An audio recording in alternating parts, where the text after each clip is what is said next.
Shabbat Shalom, everybody. My name is Jason. I'm Nicole. I'm Caden. I'm Jaden. I'm Eli. And we are the 𝐤𝐄𝐄 and the Torah YouTube channel. We are the 𝐤𝐄𝐄 and the Torah Rumble channel. You can find us also on Odyssey.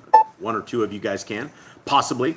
And we thank you guys very, very much for being part of our family. We thank you guys for being part of this live reading that we are doing. Some of the greatest moments of our entire week are the times that we get to spend with all of our beautiful family out there, all of you guys. Those who are live in the chat now, much love to you guys. Thank you guys for being a deep part of this family.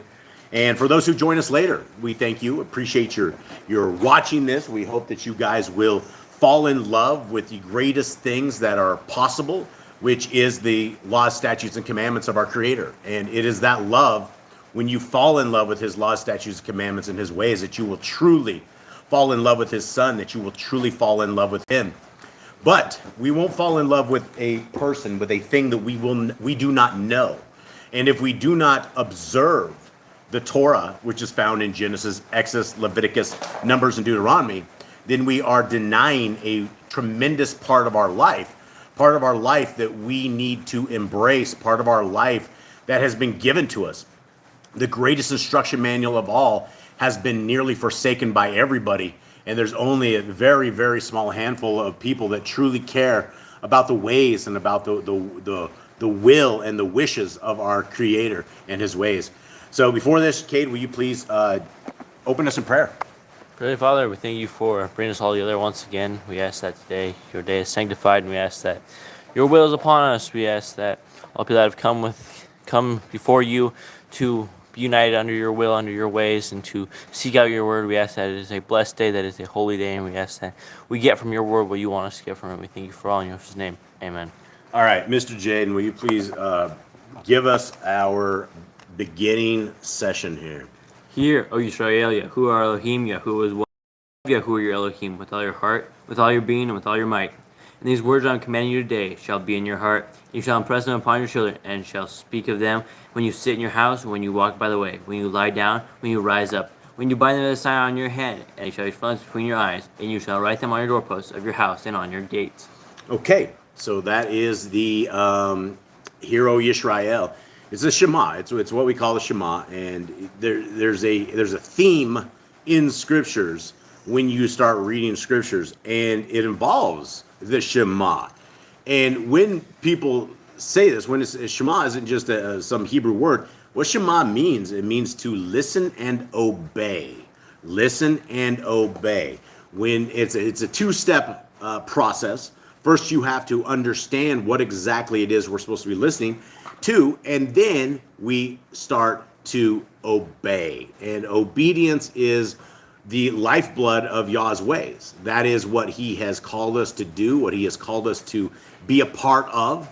We're not supposed to be a disobedient group of people that are wild and rebellious and just wild as they come. We are supposed to be a distinct, a set-apart people, a set-apart people that will obey. And so we are all under these commands to Shema, which is a commandment in Scriptures, to hear and obey. All right. Now, as we start going through these, what we're going to go through right now is laws, statutes, and commandments of our Creator. And these are the fine-tuned list. This is the list that we have found over the years that we can completely obey, that we can listen to, that we can write these laws, statutes, and commandments onto our heart, onto our minds, and onto our souls. And once we do that, then by default, we start bringing it into the fabric of our families. And that's where we work with wives, work with our husbands, work with our children. And this is where, if you are willing to work hard and diligently for the kingdom, then you will be applying this to your children and to your families. And we may come from broken homes, we may come from fatherless homes or motherless homes or various things, but we can still do the right thing when it comes to keeping the laws, statutes, and commandments and teaching our kids this. Even if you're in a fatherless household, even if you're in a motherless household, even if you're doing this all by yourselves, the greatest thing that we can do is get our kids a set of details, a set of guidelines, a set of morals that will follow them all of their lives. And it is the best thing that you can do. If you have a child and you love your child, then we don't want to see our children going to the dark side. We don't want to see them falling into the world. We don't want to see what they could become if they are Torahless. And this is why we need to be very diligent as a people of our Creator, that we are not forgetting the law, statutes, and the commandments, that we are doing a Shema, and that we are teaching our children the ways of our Creator. And so let us begin. Ms. Nicole, who do we have? Let's say hi and let's greet everybody here. All right, so we have Jeremy and Callan. Hi, it's Jeremy again. Yeah, I wanted to do a huge shout out to Callan. What's up, little buddy? Much love. I had forgotten you previously there, but I will not forget you again. So much love to you, little buddy. Days Rainey, Brother Glenn, Rosie Chica, Cindy LJ, Ollie, and I'm sure Tess is there too. What's up, Ollie? I got to give a little shout out to my little buddy too, Ollie. Thank you, Cindy, for bringing Ollie if he's here, and if not, make sure he hears that. Big hugs and big waves from all of us. We love all you guys. And we have Candy, and we have Irma, we have Ruby. Hi, ladies. Mama How are you? CA. Mama CA. It's so good. Carla. Say hi to Joey too as well, Miss Carla. Bonecat 1. We got Chris, Jeannie Not of This World. Oh, and Tess is there now too. Tessie. Hi, everybody. Thank you guys so much. You guys are definitely our lifeblood of our family here. This is why we do what we do, and why we hang with you guys, because this is the times of our week that we are entering into the rest of our Creator and trying to dial in the laws, statutes, and commandments into all of our hearts, minds, and souls. So what we're going to do right now is we are going to do what we do every Shabbat, and we are going to go through the laws of our Creator. These laws are what we're told to write onto our hearts, minds, and souls. And so even if you've only heard this one time, these are the wishes that our Creator wishes us to do. And it's not a forced wish. We all have free will, which is an amazing concept that our Creator has given to us, that He wants people who are willing to choose Him. Not people that are forced to choose Him, but people that are willing to change their lives and change their entire ways of their living to accommodate the ways that we should be living with the Torah. And so with that, the very first commandment is be fruitful. Number 2, multiply. Replenish the earth. Subdue it. Have dominion over the fish, fowl, and every living creature. The year of bearing and every tree is for food. Man and woman should build their own families. Master sin. Every clean moving thing that lives shall be food for you. Do not eat the blood. Walk before me and be perfect. Guard Yahuwah's covenant, laws, statutes, and commandments. Every male shall be circumcised at 8 days old. Teach your children commands and guard the way of Yahuwah. Remember Yahuwah's name for all generations. Keep the Passover, Pesach. Keep the Feast of Unleavened Bread. There is one Torah for the stranger and one for the Hebrew. Sanctify all firstborn to Yahuwah. There are no mighty ones before Yahuwah. You shall not make graven images. Do not bring Yahuwah's name to naught. Keep the Shabbat. Honor your parents. Do not kill. Do not break wedlock. Do not steal. Do not make false accusations against your neighbor. Do not covet anything of your neighbor's. Do not speed read the commandments of Yah. Do not make an altar from the rock that a tool has touched. Do not go up to the altar by the steps. If a man steals cattle, he shall restore it 5 times. Honor Yahuwah's laws for criminals. Do not lie with beast. No sacrifices to other gods. Do not oppress a stranger, fatherless, or widow. Do not charge your brother interest. If you borrow your neighbor's raiment, return it to him before sunset. Do not curse the ruler of your people. Do not eat what is torn of any beast. No false report. Do not follow multitude of evil. Do not judge unrighteously against the poor. Bring back your enemy's cattle if you find it going astray. Hold up. We got Miss Irma in the chat, and she has a question for everybody. So what does it mean, Jada? What does it mean that there's one Torah for the Hebrew and one for another? So no matter who is inside Israel, no matter if you are a child of Yah, doesn't matter if you're from Egypt or if you're from Israel, doesn't matter if you're from North America, you are all under the same Torah. Torah of everyone. You have one law. The first 5 books of the Bible is for everybody that wants to be a child of Yah. Everybody who's in Israel, that is what we need to follow, is the one Torah. It doesn't matter if you are a witch going through a seance, then you decide you want to keep the law, statutes, of commandments of our Creator. You step away from that seance, you step away from that great evil, and you start obeying the exact same set of laws, the exact same set of statutes, and the same commandments that we are reading right here. Doesn't matter where you are at. It doesn't matter what road you have taken. It doesn't matter of life that we have all led. All of us have led a very disgusting life when it comes in terms to keeping commandments of Torah. All of us come up very short. We fall dirty. We are those people, and not a single one of us deserves the Torah. But we have been given the Torah, and if you will so choose it, it doesn't matter what race, creed, religion, where you are at. If you choose the Torah of Yah, it's the same Torah. It doesn't matter where you came from, and so that is the point of that. Okay. Next, They were on 44. 44. Help the animals of your enemy. Stay away from rumors and gossipers. Take no bribes. Do not oppress the stranger. Love the stranger. Give your land rest in the 7th year. Do not mention any pagan names.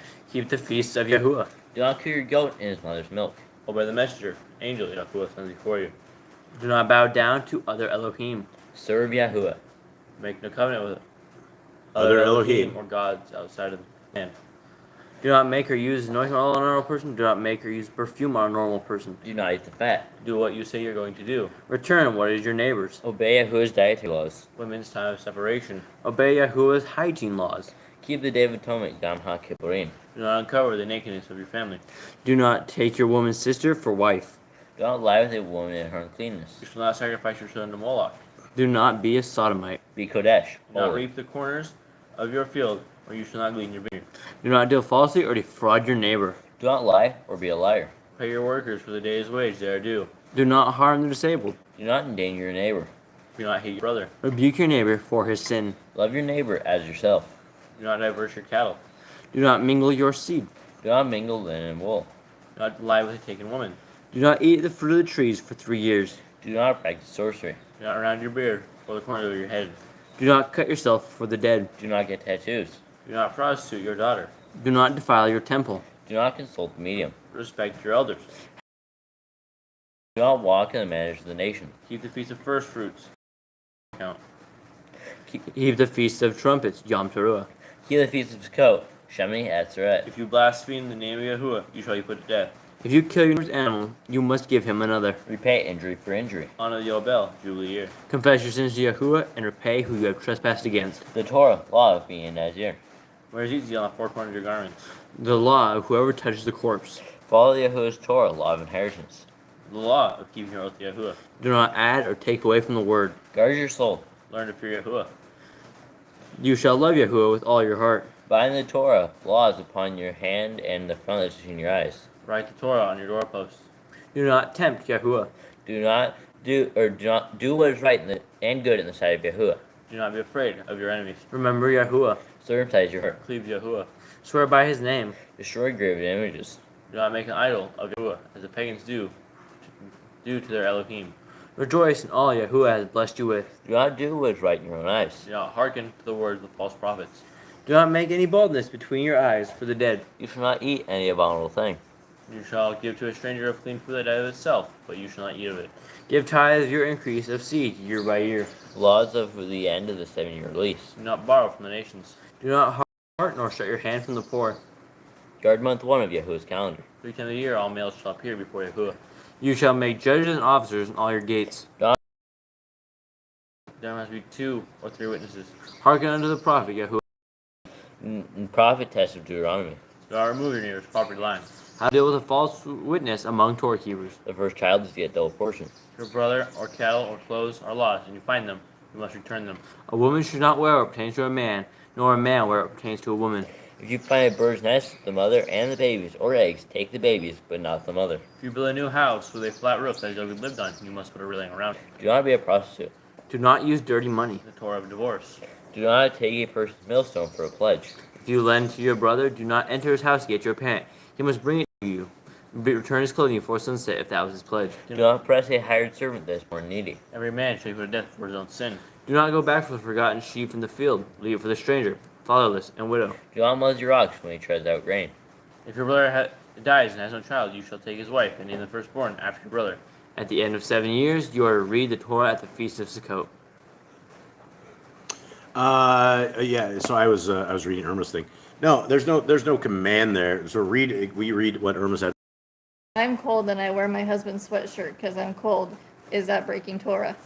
No, there's no command. There's nothing like that at all. Sweatshirts are kind of universal. What do you mean? Oh, that's what she's talking about. What pertains to a man? I get it. So the whole point of this of do not wear what is man's and woman's. If you're a woman trying to look at it, the whole point is if you are attempting to change your genetics, your birth start, right? If you are a woman and you all of a sudden decide you want to start, you don't feel as womanly as you used to feel, and you decide you're going to cut your hair butch and start wearing man stuff and start going out and you look just like a dude, and that's your intent. That is the entire intent of this. Like if you are attempting to change the genetics of what you are, it's not that if you wear your husband's sword or something of the sort, anything like that. So hopefully that makes sense. Yeah. Okay. Yeah. Like the transgender stuff. Yeah. Yeah. Like you're a 6'5" guy with a beard and you shave, put on lipstick and high heels and a dress. That's what we're talking about. You shouldn't be doing that. Same for the females, all of that kind of stuff. It's simply changing your appearance to be something that our Creator did not make you. And that's what this is attempting to say on this. All right. So we are into Exodus. We are reading out of the Targums, which will be at the top. And we are also reading out of Yah's Scriptures, which are at the bottom. And all of the Yah Scriptures, there's a free PDF that you guys can download if you guys would like to put this on any one of your devices. The PDF goes to anything that's Apple, anything that's PC based, anything that is all. You can run this on Microsoft phones, Apple phones, Android phones. You can put this on your computers. You can put it on your desktop. And the PDF is small enough that you can actually email anybody the scriptures. So for the very first time ever, you have a fully restored named scriptures that is small enough that is able to be emailed, and you never know. You never know who may read it when you email them. And it doesn't matter really what the codex is. It matters that if people are willing to read it. It doesn't matter if you're reading it out of a King James version or the NIV. It does not matter the translation when it comes down to the fundamentals of everything. When it comes down to the technical details, a lot of difference. But if you're just trying to get into the ways of our Creator, the best thing to do is to find a version that is easy to read and find a spot that you can read it, curl up, and start reading the greatest love letter that you have ever. Not just a love letter, it's a text, everything. And so it's nothing that you're going to be able to, not going to be able to listen to people on YouTube. And, you know, like I've told people before, don't take our word for anything. Take the word that is in the Scriptures for everything, because that's what we are, that's what our guidelines are. Okay, and so here we are, guys. We are in Exodus 14. Targum's at the top. Yeah. Link in there right there. You guys can grab that PDF. Again, that free PDF is completely free of charge. Now, Mr. Cole is going to have to tell me what's going on with the chat. And are you guys ready? Mm-hmm. Everyone good? Yep. All right.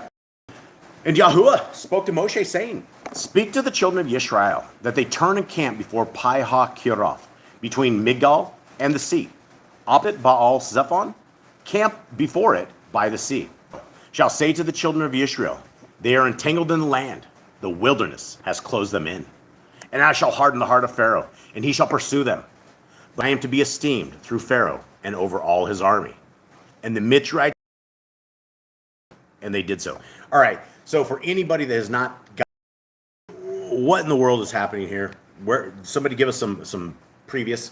So Moses got down to Egypt, and as Yahuwah told him to basically free the people, get them out of there, and Pharaoh separate curses, things that destroy land, things that destroy beasts, things that afflict the people, and to the point where all the firstborn children that did not have the blood of the lamb on the doorposts would die. And so Pharaoh's like, "That's it, they're done. Get out, leave my land." And he was furious, right? He was mad at it. And now he's like, "I'm going to bring Pharaoh back to you. I'm going to send him after you, and I'm going to be esteemed in front of all the people. I'm going to show everyone my power." Okay, and so here we are. We are on the march out of Mitzrayim, and these are the stories and the heralding adventures that the children of Yisrael should have. And for anybody who doesn't know who the children, well, that could very much be you. Anybody who keeps the laws, statutes, and commandments of our Creator, by default, you wouldn't be a Baptist or a Catholic or a Mormon or, whatever. You would be a child of the Most High. You would be a Hebrew, an Hebrew person. And you wouldn't want to be a Jew, right? Jews, if you're accepting the name of a Jew, That's the fourth son of Jacob, right? That's only one tribe of 12. You wouldn't want to be that because that's a segregated post. You would want to be a religion of an Hebrew. You would want about right here on these. Okay, 4. And I shall harden the heart of Pharaoh, and he shall pursue them. But I am to be esteemed through Pharaoh and all his army. And the Mitzrayites shall know that I am Yahuwah. And they did so. And it was reported to the sovereign of Mitzrayim that the people had fled. And the heart of Pharaoh and servants was turned against the people. And they said, why have we done this, that we have let Yisrael go from serving us? Now, why is this such a big deal for these people? They just went through all of these things. Their kids were killed. Their animals all died. Giant hailstones went and pillaged the land. Flies made them, go crazy. Why are they saying right now? Why are they upset about this? Locked up for 3 days and they couldn't do anything about it. They just gave everybody their things. So it's just like, why did we do that? Why did we just give them everything we had? Yeah, and what happens when you lose all of your slaves? You don't have to work for them. You don't even build the tombs. Oh, for all these years, all these people that had slaves that were able to get a lot of work done for free, essentially. I mean, all they had to do was pay a little bit of housing and some food, and for the most part, they got all the labor free. And so all of a sudden, the labor was gone. What do you got, Mr. Cole? Ruby has a question. What's up, She Ruby? says, do y'all say y'all are Hebrews if someone asks what religion you are? I don't, that's the thing is everybody is looking, they're all looking for an answer to what is your religion, because we have all been programmed with, you got to find a religion. When you find a religion, then you hook up with these people and you decide to. For the most part, I would say, yeah, probably. If you needed we're a follower of the Most High. We would be of the Hebrew people. We would be an Hebrew. So yeah, that would be correct. If we need a religion or an umbrella or something to fall under, we fall under Yah's own guidelines without man-made edicts. So there's no man-made stuff with ours. So yeah, I guess that would be it. I mean, that would. Anyone else have anything on that? Just say you follow the Bible. Just do it. Follow the Bible. Well, that's what the Christians say. Christians say they follow the Bible as well. Everybody, oh yeah, we love the Bible. We love Jesus. Except the Old Testament. Well, that's what they say. You ask a Christian, we love Jesus. Well, that's it. We love Jesus, but we don't like Jesus's ways, because Jesus, according to Christians, was a rebel, right? He was the guy that took the laws and put them on the cross. He's the guy that took all of his Father's work and then all of a sudden made us so that we can be rebellious, complete Gentiles, raging Gentiles, eating pork, eating lobster, eating all this stuff, and we just don't care. And that's the heart, unfortunately, of the Christian religion, is they just don't care. All right, anything else on that? No, but another question. Honeymoon Stitch, Brian, he says, Brian, what's up, Brian? devil was restrained for 3 days. Yeah, the devil's restrained for 3 days. You find this in was it Jasher? I think it's. I think it's in the book of Jasher is what it talks about as far as this goes, and they call him the Prince of Mastema, or Prince Mastema, which is yet another name for Hasatan. But there is I remember it's about 4 or 5 verses at the very bottom. I can't remember what the chapter is in Jasher, but it completely talks about that that Hasatan was restrained, and so.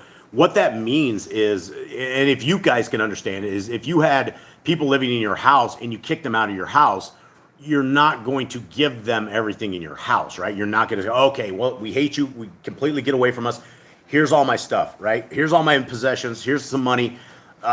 Take my car with you as you go. Just leave my house, right? It doesn't work like that. And as human beings, when they're in this kind of distress, they're not going to just offer up their houses. And that was the big miracle of Mitzrayim, is why did all of these people give up everything that they had? And it was because the accuser had been bound and he was unable to tell all these Mitzrayim people, like, oh, don't give them this stuff. They just killed your kids. Whatever you do, So that was a very interesting part of that. And I think that Jasher is the only book that tells us a reference of this. Anything else?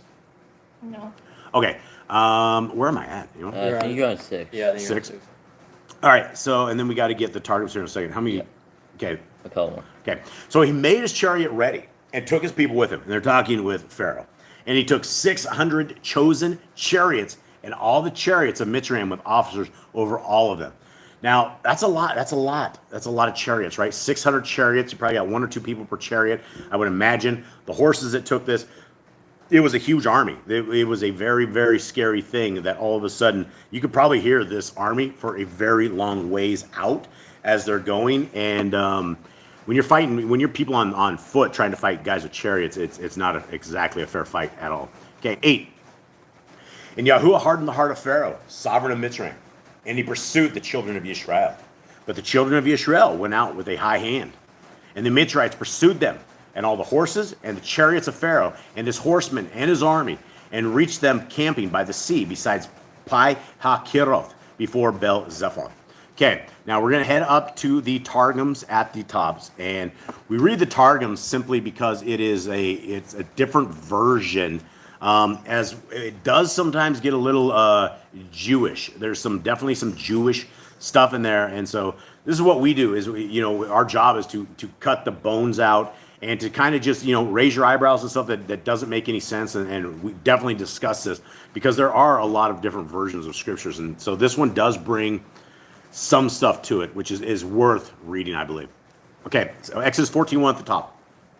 And Yahuwah spake to Moshe, saying, speak to the sons of Yashrael, that they return back and encamp before the mouths of Hiratha, as they lie, created after the manner of the children of men, male and female, and their eyes open to them. It is the place of Tanas, which is between Migdal and the sea, before Edal Zephron, that is left of all the idols of Mitzrayim. For the Mitzrayim will say, more excellent is Baal Zephon than all idols, because it is left and not smitten. And therefore will they come to worship it and find that you are encamped nigh unto it on the border of the sea. Now that is a whole bunch of more words than we had anywhere in this entire thing. Anyone want to take a stab at what we just read? So I heard it. Okay. So sweet. I talk about the idols. They named this place because of the idol that was left. We learned in previous chapters that all the idols were destroyed. Every single one of their idols. They had hundreds of idols. They had all these pagan idols and gods and sun gods. And Bel-Zephon was the only one that didn't get destroyed, so they named the place after him. They said he was mightier because he was not smitten like the other idols. Interesting. Okay, all right, so we will continue on reading through that. Thank you very much, Jay. Okay, and Pharaoh said to Dathan and Abiram, sons of Yashrael, who remained in Mitzrayim, the people of the house of Yashrael are bewildered in the land. The idol Zephon has shut them. Okay, and so this is like people of Israel that stayed. Yeah. I mean, probably all of them didn't choose to go out. You can't force people to say, let's go. Some of them probably didn't have the faith. A lot of them were rebellious, and we saw that throughout the wilderness. Yeah, that is interesting. Not every one of the Yishmaelites left. But at the same time, go ahead, Eli. No, that's the same names as Korach's two guys. Oh, is it? Dathan and Abiram. Okay. Yeah, so this is very, very interesting that there are Yishmaelites that decided to stay in Mitzrayim. And I'm sure if you are an okay you're doing, you get your food, you get your house, you don't really get messed with by your slave. It may be a little bit crazy leaving with this band of people that are leaving. But at the same time, we know through scriptures that at least 600,000 to 1 million slaves, people that were not from Israel, we'll call these guys the smart Mitzrayim, the people that were smart, decided that, hey, Pharaoh's getting owned. This guy seems like he has a real Elohim that brings the fury when he needs to. Let's go hook our star to this wagon and let's take off in this way. All right, continuing on. Exodus 14:4. And I will strengthen the design of Pharaoh's heart to pursue after them, and I will be glorified upon Pharaoh and upon his host. And the Mizraim shall know that I am Yahuwah. And they did so. And the officers who went with Yashrael announced that the people had fled. And the heart of Pharaoh and his servants was turned unto evil against the people. And they said, what is this that we have done? For we have released Yashrael from serving us. Verse 6 on this. And he himself prepared his chariot, and his people led him with him by soft words. And he took 600 choice chariots, and all the chariots of Mizraim, his servants, who were afraid of the word of Yahuwah, lest they should be killed with pestilence, if not with hail, and a third mule for drawing and following swiftly, he added to each chariot. Okay, so it seems like we never hear anything like this in regular scriptures. They're afraid the plague's going to come back. Yeah. And so they're like, let's go take them so we're not stuck here with plagues. What's with the third mule here? They should be killed with pestilence, if not with hail, and a third mule They had an extra horsepower for drawing and following swiftly. So, They just added another thing to chariot to go faster. They all can run instead of like two. They have Yeah, like, but I don't know if you Camel wanna- keep up with horses? yeah, I don't know. A mule would keep up with horse. I don't know anything.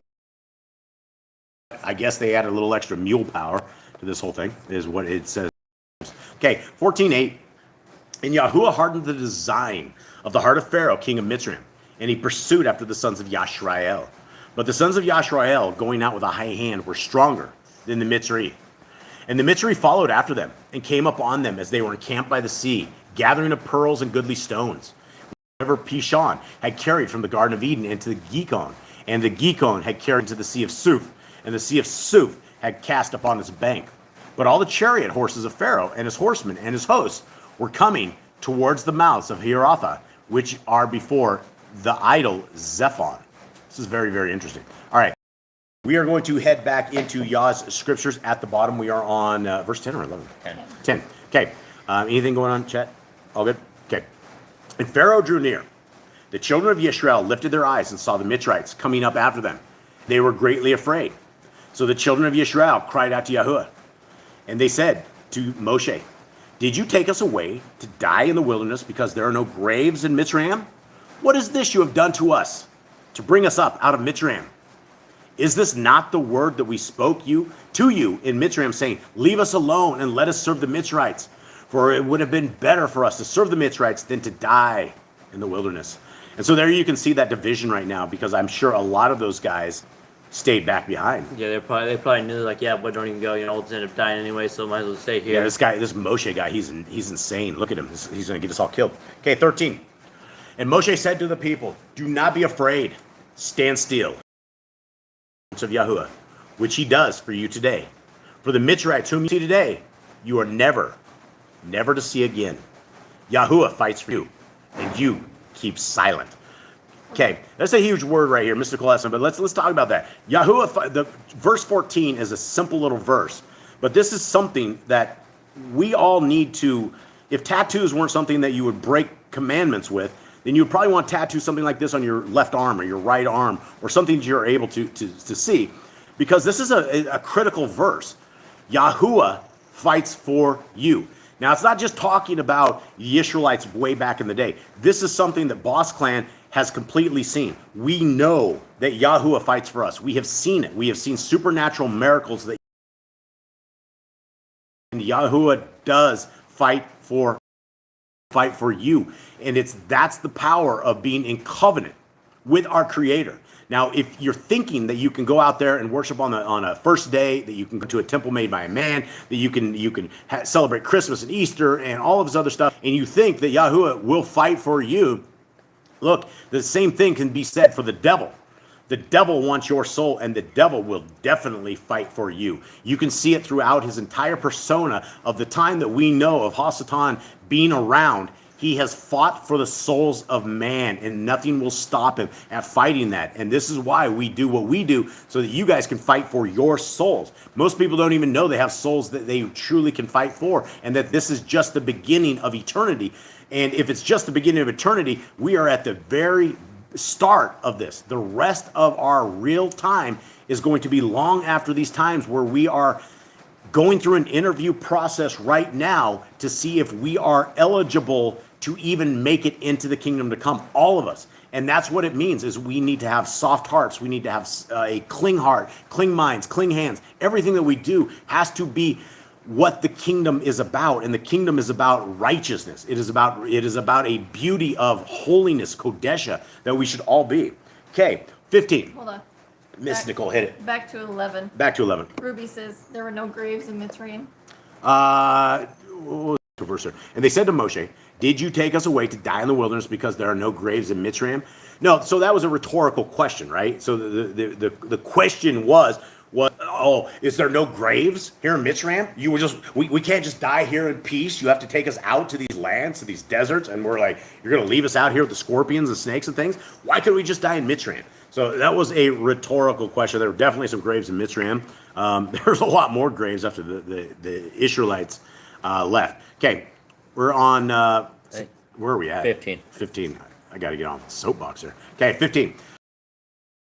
Said to Moshe, "Why do you cry to me? Speak to the children of Israel and let them go forward. And you, lift up your rod and stretch out your hand over the sea and divide it. And let the children of Israel go on dry ground through the midst of the sea. And I am hardening the hearts of the Mitzrites, and they shall follow them. And I am to be esteemed through Pharaoh and over all his army, his chariots and his horsemen. And the Mitzrites shall know that I am Yahuwah when I am esteemed through Pharaoh, his chariots and his horsemen. It was a big thing, like losing all the chariots. Must have been just like a huge thing. And when you are a size of the Mitzrites, and when you have 600 chariots, it's a big deal when you lose them all. It's like any nation that wants to come, you don't have chariots anymore. You're going to be pedaling on your foot leather express trying to get from one to the next. Okay, 19. And the messenger of Elohim, who went before the camp of Israel, moved and went behind them. And the column of cloud went before them and stood behind them, and came between the camp of the Mitzrites and the camp of Israel.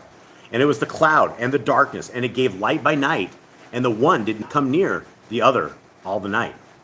And Moshe stretched out his hand over the sea, and Yahuwah caused the sea to go back by a strong east wind all that night, sea into dry land, and the waters were divided. What kind of wind speed do you think you're talking about here? Chris. 100 miles an hour? You think we're talking hurricane speeds? We're talking like just a, what do you guys think? I don't know, it has to be enough to move a whole sea up to a bit. Also, Yeah, do you think it was enough wind to move the sea, or did he move the sea and dry the ground? probably a mix of both. So you guys are thinking it's probably a Both, yeah. heavy wind? It's a really heavy wind. But not enough to hurt the children of Israel. Like they were like protected, standing back. What about all their stuff? Their stuff would have blown away as well, wouldn't it? I mean, we have they three. were protected. We have 3 seasons down here in Panama. We have dry season, wet season, and windy season. And we are up on windy season is a mix of dry season and just a massive amounts of wind, where it'll club us at 40, 50 miles an hour at some point. It just sounds like our house is being ripped apart.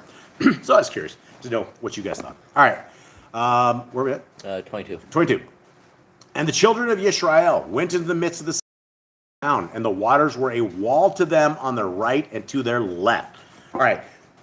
What do you guys think? How high are the walls?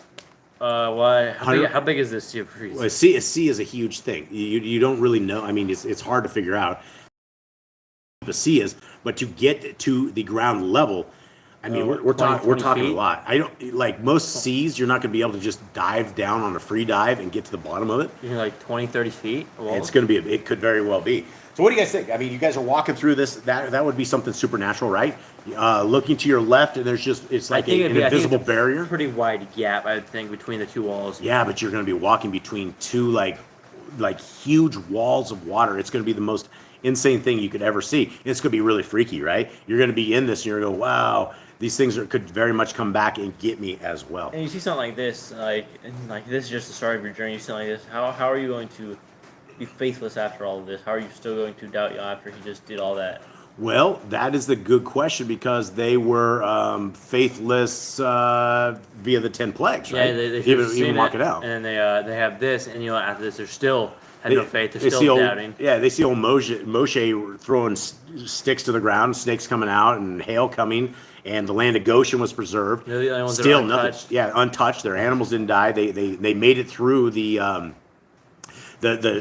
angel of death, right? The angel of death came out, and they were probably sitting in their houses, real quiet like, as they're screaming and slaughtering all around them. It would have just been wild. It would have been a really surreal moment in all this. All right, do we need to head to the top? Yeah. Okay, now we're heading back up to the top here, and it is, what do you got, Mystical? Bone Cat 1 just says they were stiff necks, no faith. Yeah, absolutely. It's like, it's very hard to imagine a people that would see all this, and they were jacked. Are we starting 10 here, Eli? Yeah.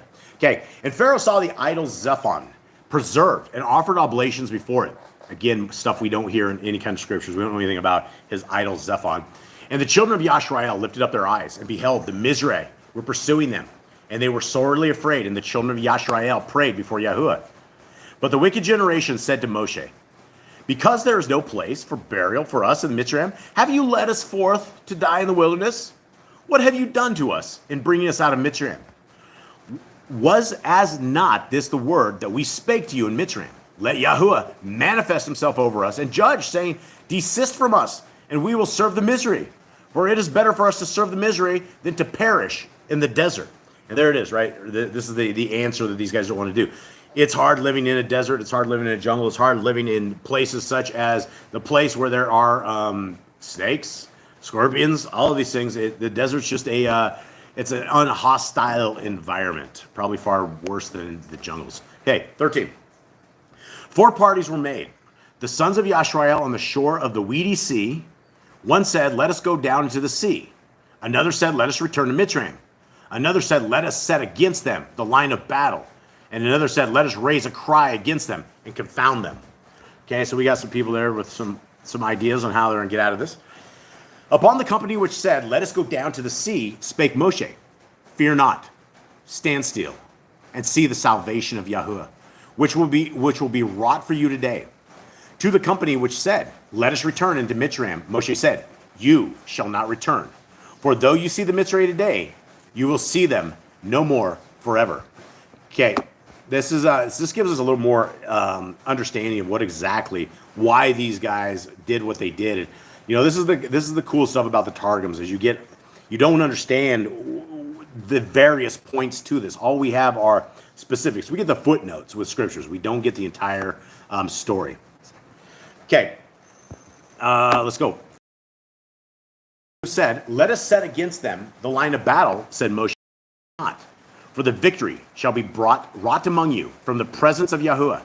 And to the company who said, let us raise a cry against them, Moshe said, be silent, and give the glory and praise and exaltation to your Elohim. And Yahuwah said to Moshe, why do you stand praying before me? Behold, the prayers of my people have come before your own.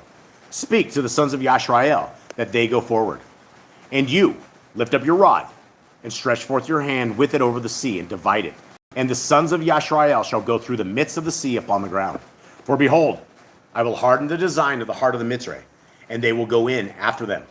And I will be glorified upon Pharaoh, upon all his hosts, upon his chariots, and his horsemen, that the Mitzrayim may know that I am Yahuwah, when I am glorified upon Pharaoh, upon his chariots, and horsemen. And the messenger of Yahuwah, who led the way before the host of Yashrael, went and came behind them. And the column of the cloud went from before and stood behind them, because the Mitzrayim threw darts and stones at the Israelites, but the cloud intercepted them. Okay, more stuff. You do not get this kind of stuff in the regular scriptures. We've never heard about darts, and we've never heard about stones. I'm thinking more like spears than darts. Yeah, darts. I mean, that's probably it. And I mean, I'm sure they had some sort of slingshot kind of thingy boppers. Maybe who knows what they had at this point. But this is interesting, right? Fear not, because Yahuwah fights for you. That should be the thing. Don't fear. Be silent. Yah will fight for us. Okay, 20. And it came between the host of Yashrael and the host of Mitzrayim, a cloud, one half of which was light and one half darkness. On the one side it darkened upon the Mitzrayim, and on the other side it shined upon Yashrael all night. And one host did not attack the other all night. Okay, so I think we're talking about 2 separate, messengers or something. I don't know. It says, and one host did not attack the other all night. I don't know what we're talking about. I'm thinking the host of Mitzrayim. Mitzrayim didn't do it? Didn't attack Israel all night. Maybe. That could be it. All right, 21. And Moshe stretched out his hand over the sea with the great and glorious rod which was created at the beginning, and on which were engraven and set forth a great and glorious name, and the 10 signs which had smitten the misery, and the 3 fathers of the world, and the 6 mothers, and the 12 tribes of Jacob. And straightway Yahuwah brought a vehement east wind upon the sea all night, and made the sea dry, and divided the waters into 12 divisions, according to the 12 tribes of Jacob. More stuff. We've never heard about this before. We've never heard about the 12 divisions. This does not say anything like this. What do you guys make of this? What do you guys also make of the 3 fathers of the world and the 6 I mothers? figured that out. You got it figured out? Abraham, Isaac, and Jacob are the 3 fathers, and the 6 mothers are Sarah, Rebecca, and then Rachel, Leah, Bilhah, and Zilpah. Ah, nice little one. Okay, where are we at? 22. 22? Oh, you're now down below. All right, so now we are heading down below. Okay, back to Yah Scriptures here. How many chapters and verses in this? I think 31. 31? Okay, let's roll. Okay, and the children of Israel went in the midst of the sea on dry ground, and the waters were a wall to them on their right and on their left. And the Mitzrayites pursued and went after them into the midst of the sea, all the horses of Pharaoh, his chariots, and his horsemen. And it came to be in the morning, watch, that Yahuwah looked down upon the army of the Mitzrayites through the column of fire and cloud, and he brought the army of the Mitzrites into confusion. And he took out their chariot wheels, so they drove them with difficulty. And the Mitzrites said, let us flee from the face of Yisrael, for Yahuwah fights for them against the Mitzrites. You know, The chariot wheels. yeah, that's so a bad news when you have 2 wheels on a chariot and wheels are popping off these things. We're not dealing with 18-wheelers. We can't blow a tire. They're unscrewing his wheels with a drive by. Yeah, they probably have people on left and right trying to lift up the chariots, get them out of there. Whatever they were doing, it's like the lug nuts on Things their have gone very badly at this moment. lug nuts on the chariot wheels were coming off. Whatever that looked like back in the days, that's what was happening. Okay, 26. Then Yahuwah said to Moshe, stretch out your hand over the sea and let the waters come back upon the Mitzrites, on their chariots, and on their horsemen. Now, this is, again, you know, the power of Yah is really, really amazing. But he lets his people pull off these miracles like it's theirs. Like Moshe had anything really truly to do with the waters going up and down, other than he was a symbol, right? He was symbolic of the hand of Yah, and I just find it very fascinating. Okay, 27? Yep. And Moshe stretched out his hand over the sea, and the sea returned to its usual flow at the break of day, with the Mitzrites fleeing into it. Thus Yahuwah overthrew the Mitzrites in the midst of the sea. And the waters returned and covered the chariots and the horsemen and all the army of Pharaoh that came into the sea after them. And not even one was left of them. And I believe that. Yah was very happy about the chariots, the horsemen, and the Mitzrites, right? We knew that was going to be the sign, the example. And so they probably all were annihilated in this fashion. What do you guys think it would be like having those kind of waters crush you? So if you were walking at the very bottom of them, it would just be I would think you would almost die almost instantaneous. I think from the pressure of the 2 waters coming Yeah, back. if you didn't, you turn real fast. You have all your armor on. You're in a chariot.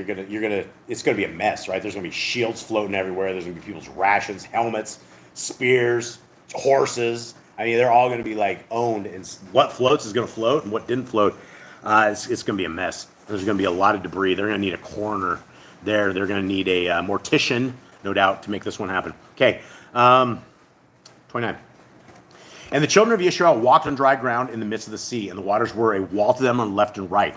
Thus Yahuwah saved Israel that day out of the hand of the Mitzrites, and Israel saw the Mitzrites dead on the seashore. And Israel saw the great work which Yahuwah had done in Mitzrayim, and the people revered Yahuwah and believed Yahuwah and his servant Moshe. Now, if this happened to one of us, would we stay in faith for the rest of our lives, or would we turn like the Israelites and Well, be like, isn't that the question? Isn't that the question that we all should have? Are we going to do anything better than these guys? And if we did, why would we? And if we didn't, why would we? In the same thing, right?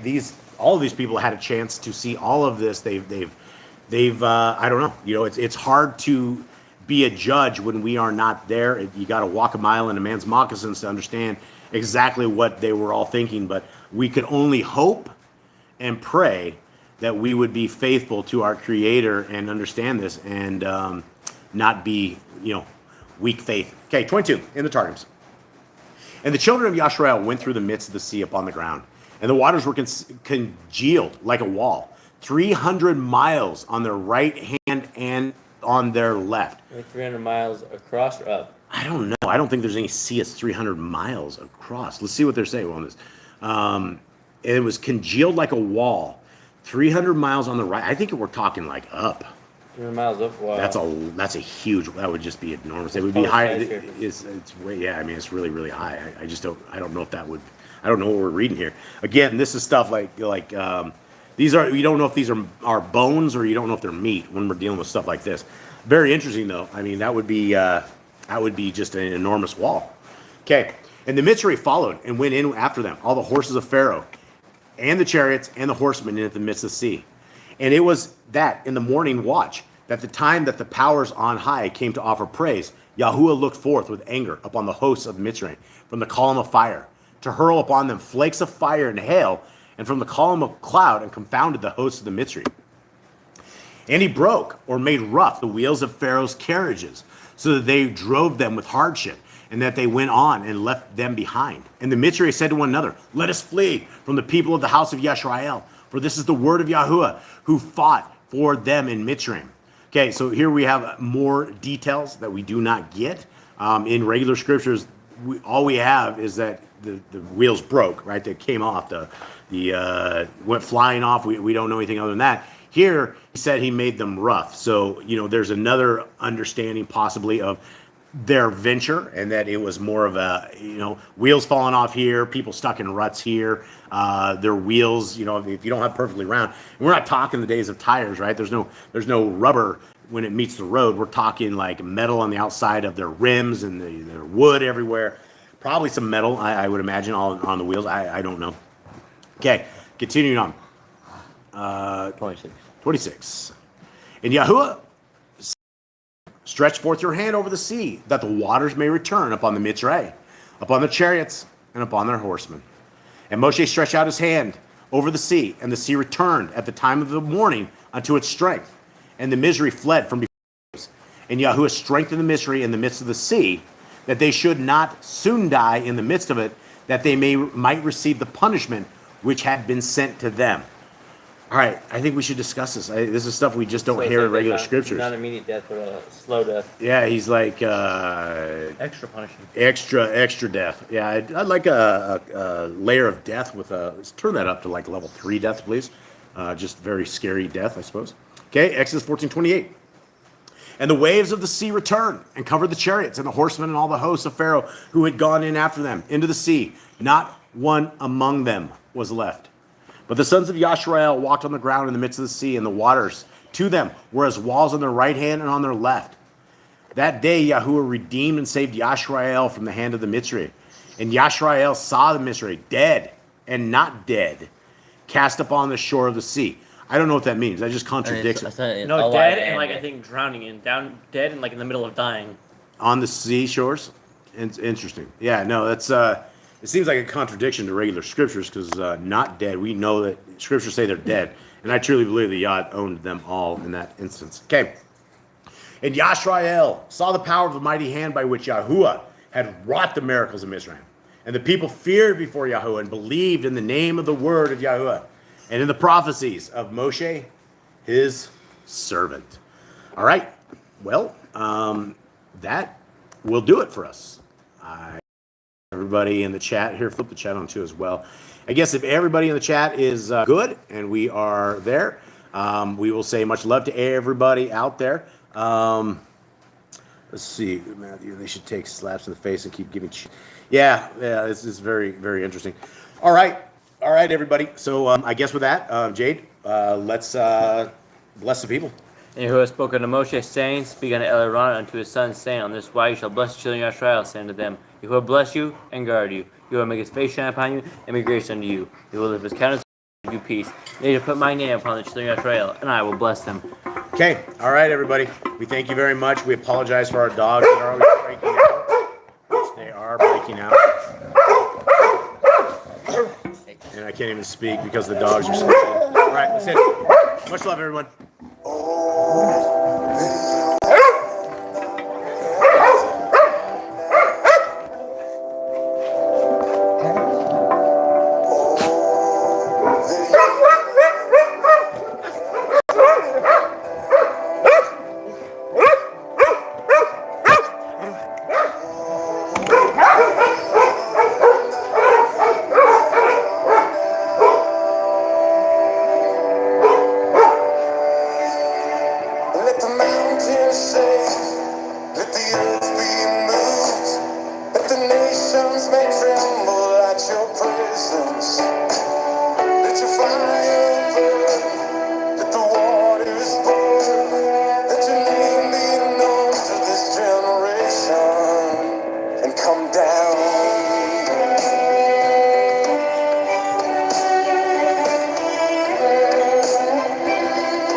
All right, everybody. May Yahuwah bless you and keep you. May his light forever shine on you. May his grace forever find you. May his son's understanding and favor be upon our life.